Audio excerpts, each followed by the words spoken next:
Hello everyone, मैं हूं Golu sir. स्वागत है आप सभी का मेरे YouTube channel delight spoken English में।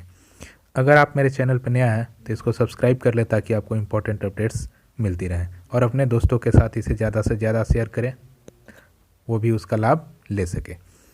आज हम लोग डिस्कस करेंगे कुछ इंपॉर्टेंट क्वेश्चंस के बारे में जो पोएट्री सेक्शन से मैंने लिया है। तो हम लोग चलते हैं बिना डिले किए हुए, इसको आगे देखते हैं। फर्स्ट क्वेश्चन आपकी स्क्रीन पे है। Now the lips are falling fast is written by. Now the lips are falling fast किसके द्वारा लिखा गया है? गेस कीजिए। क्या उसके राइटर जॉन केट्स हैं, या फिर इसका सेकंड ऑप्शन आपको है W.H. जॉर्डन। क्या W.H. जॉर्डन है? या फिर आपका थर्ड क्वेश्चन है क्या रूपर्ट ब्रूक है? या फिर इसके फोर्थ ऑप्शन आपको है जॉन डॉनी। इसके राइटर कौन है? तो इसके आपका राइटर है वो है फर्स्ट जॉन केट्स। हाँ, ये जो आंसर होगा उसका कलर चेंज हो जाएगा, तो आप उसमें आप देख सकते हैं, आप अपना आंसर मैच कर सकते हैं। चलिए हम लोग नेक्स्ट क्वेश्चन को देखते हैं। ये भी उसी चैप्टर से लिया गया है। The palms go dash on.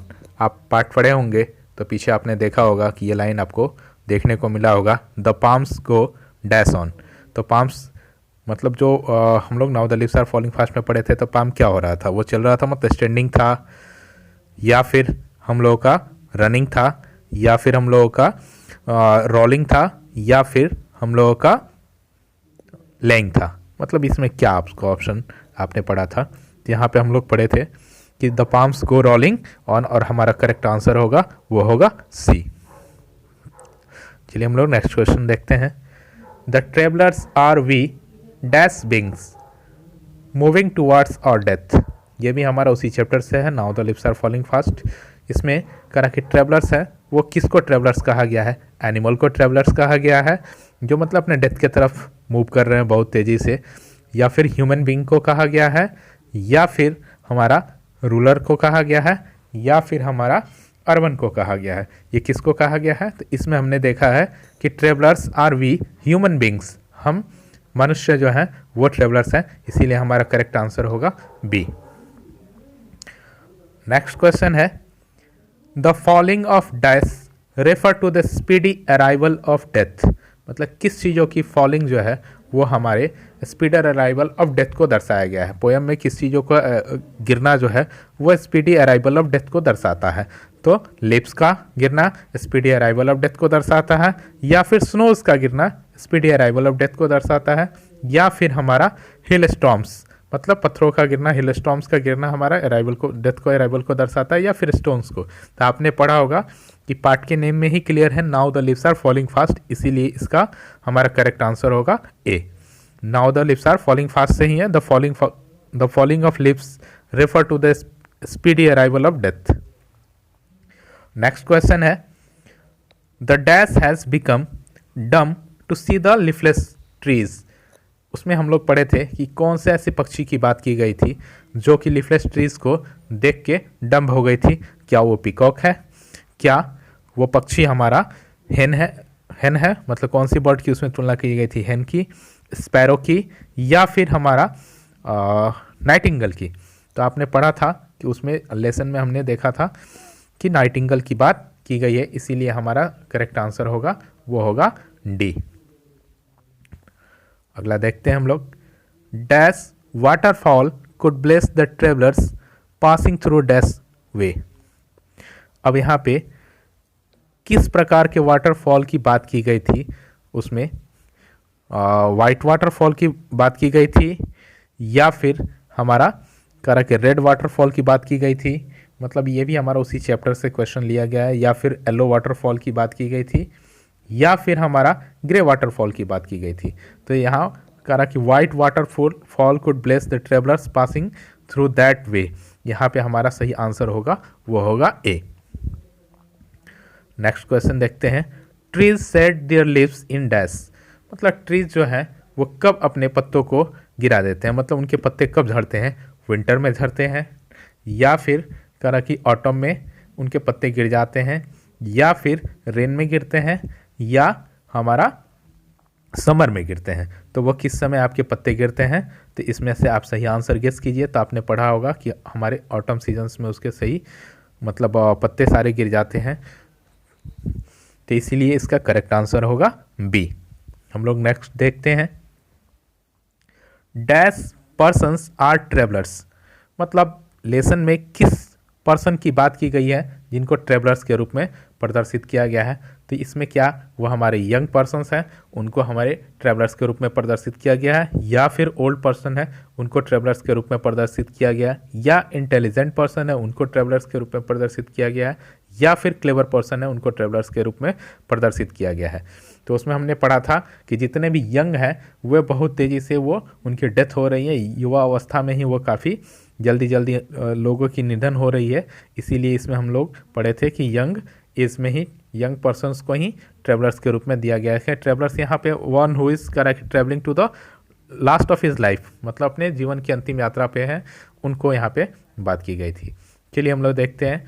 The leaves are falling dash, पत्ते जो है उसमें किस प्रकार की गिरने की उनकी बात की गई थी कि पत्ते फास्ट गिर रहे हैं, या फिर पत्ते हमारे स्लो गिर रहे हैं, या फिर पत्ते हमारे गुड गिर रहे हैं, या पत्ते हमारे सुन गिर रहे हैं। मतलब किस प्रकार से पत्ते गिर रहे हैं, फास्ट गिर रहे हैं, स्लो गिर रहे हैं, गुड गिर रहे हैं, या सुन गिर रहे हैं। तो यहाँ पे आपने पढ़ा था कि now the leaves are falling fast, इसी लाइन से ही यह क्लियर होता है कि पत्ते जो हैं वो काफ़ी फास्ट गिर रहे थे, इसीलिए इसका करेक्ट आंसर होगा ए। चलिए अगला है to autumn is written by, to autumn को किसने लिखा है। हाँ, एक बात ध्यान रखेंगे कि जब भी अगर राइटर्स का अगर आपको नेम क्लियर है तो आप 5 मार्क्स उसमें से आप ऑब्टेन कर सकते हैं, और प्रो सेक्शन से भी क्लियर रहेगा तो 5 मार्क्स उससे 10 मार्क्स आप आसानी से गेन कर सकते हैं। तो इसमें देखिए टू ऑटम को जॉन केट्स ने लिखा है, या टू ऑटम को वाल्टर डेलामेयर लिखे हैं, या टू ऑटम को आपका जॉन डॉनी लिखे हैं, या फिर टू ऑटम को आपको केकियन दारवाला लिखे हैं। तो आपने पढ़ा था कि हमारा सही आंसर होगा वो होगा जॉन केट्स, जॉन केट्स टू ऑटम लिखे हैं। तो आपको मैचिंग में भी ये क्लियर करेगा नेम, और हमारा ऑब्जेक्टिव में जो होगा वो तो आपको मिलेगा ही, इसीलिए आप राइटर्स के नेम को क्लियर रखेंगे। Keats is a dash poet, Keats किस प्रकार के पोएट है। इसमें आपने पढ़ा होगा कि केट की जीवनी, सबसे पहले हम लोग राइटर्स के बायोग्राफी के बारे में हम लोग पढ़ते हैं, तो इसमें केट को किस प्रकार के पोएट को बताया गया है कि क्या केट एक रोमांटिक पोएट है, या फिर केट एक वार पोएट है, केट एक मेटाफिजिकल पोएट है, या फिर केट एक मेलनकॉलिक पोएट है। तो इसमें हम लोगों ने पढ़ा था कि केट्स को रोमांटिक पोएट के बारे में बात किया गया था, और द सोल्जर में रूपर्ट ब्रूक को वार पोएट के बारे में बात किया गया था, और करा कि पहले फर्स्ट चैप्टर में sweetest love I do not go में जॉन डॉनी को मेटाफिजिकल पोएट के बारे में बात किया गया था। चलिए हम लोग नेक्स्ट क्वेश्चन देखते हैं। To autumn is a season of mellow dash, यहाँ पे कभी कभी लाइंस जो है ना, आजकल पैटर्न थोड़ा सा बदला हुआ है, तो लाइंस काफ़ी पूछे जा रहे हैं कि यह लाइन आगे मतलब उसमें क्या रहेगा, या यह कहाँ से लिया गया है। तो इस लाइन को आप कंप्लीट कीजिए कि ऑटम में ये लाइन जो दिया गया था कि autumn is a season of mellow dash, autumn किस प्रकार का सीजन है। तो मेलो फ्रूटलेसनेस का है, या फिर मेलो नो विंड का है, मेलो फ्रूटफुलनेस का है, या फिर करा कि mellow no sound of the birds का है। यहाँ पे आपने देखा होगा कि इसमें हमारा करेक्ट आंसर होगा सी, मेलो फ्रूटफुलनेस होगा। यहाँ पे बच्चे बहुत कंफ्यूज हो जाते हैं, फ्रूटलेसनेस दिया है और फ्रूटफुलनेस दिया है, ये आप थोड़ा सा ध्यान रखेंगे तो इसमें आपका सही आंसर हो जाएगा, नहीं तो आप थोड़ा सा मिस्टेक के कारण आप गलत कर सकते हैं। फ्रूटलेसनेस और फ्रूटफुलनेस दोनों सब सेम ही स्टार्ट हो रहा है, लास्ट में भी सेम है, बस इसमें लेस लगा है और इसमें फुल लगा है, और यही कारण है यहाँ पे आप थोड़ा सा कंफ्यूज है। ये दो तो आपको ऑप्शन होगा नहीं, ये दोनों में मतलब फर्स्ट और ए और सी में आपका करेक्ट आंसर आपको चुनना होगा। अगर आप थोड़ा सा मिस्टेक किए तो आपका 1 नंबर जा सकता है। An epitaph is written by, an epitaph किसने लिखा है।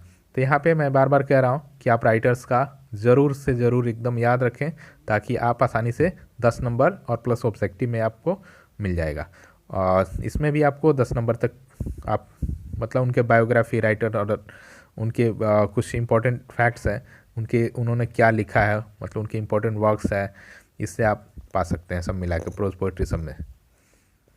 An epitaph is written by John Keats, an epitaph को जॉन केट्स ने लिखा है, एन एपिताफ को जॉन डॉनी ने लिखा है, या फिर एन एपिताफ को वाल्टर डेलामेयर ने लिखा है या फिर एन एपिताफ को W.H. ऑडेन लिखे हैं। तो ये आप थोड़ा सा रिमाइंड कीजिए कि एन एपिताफ है वाल्टर डेलामेयर का लिखा हुआ है। चलिए हम लोग नेक्स्ट क्वेश्चन को देखते हैं। Walter de la Mare knew a dash who is now dead.